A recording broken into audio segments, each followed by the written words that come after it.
So today we are announcing that we will be launching a major campaign urging Canadians and American consumers not to buy GM vehicles that are shipped from Mexico.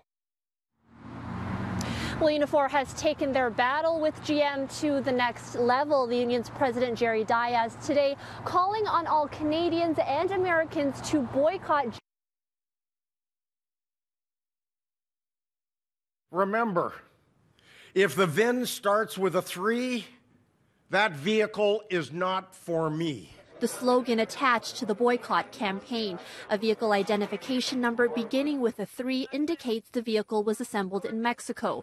According to the union, GM ships over 600,000 vehicles that are made in Mexico to the U.S. and Canada every year, a number that amounts to roughly $20 billion worth of sales. We think that's reckless, really, and perhaps not very well thought through. The VP of General Motors Canada, David Patterson, argues this boycott isn't a surgical strike and could have unintended consequences for Ontario's own economy.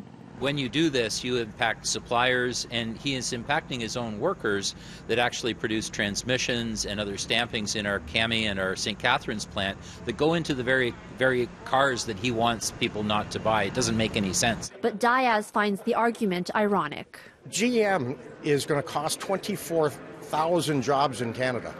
And all of a sudden they care about the Canadian economy? All of a sudden they care about the Canadian economy?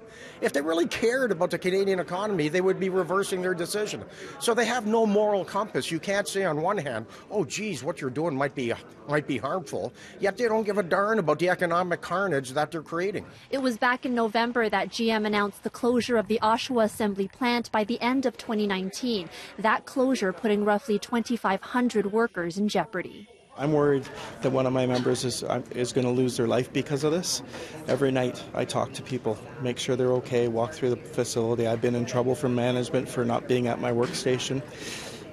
To me, it's devastating. I'm upset, I'm angry, but I'm yet determined to keep fighting because I'm not gonna lay down and give in. That's not what we do.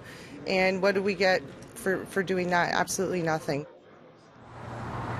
Now, the closure of the Oshawa plant is part of a bigger reorganization plan by GM that will also see 4 other plants shutter in the U.S. There's no word yet on whether the UAW, that is the union representing the American auto workers, will be taking similar action, but Diaz does have a meeting scheduled for the president of that union for the first week of February.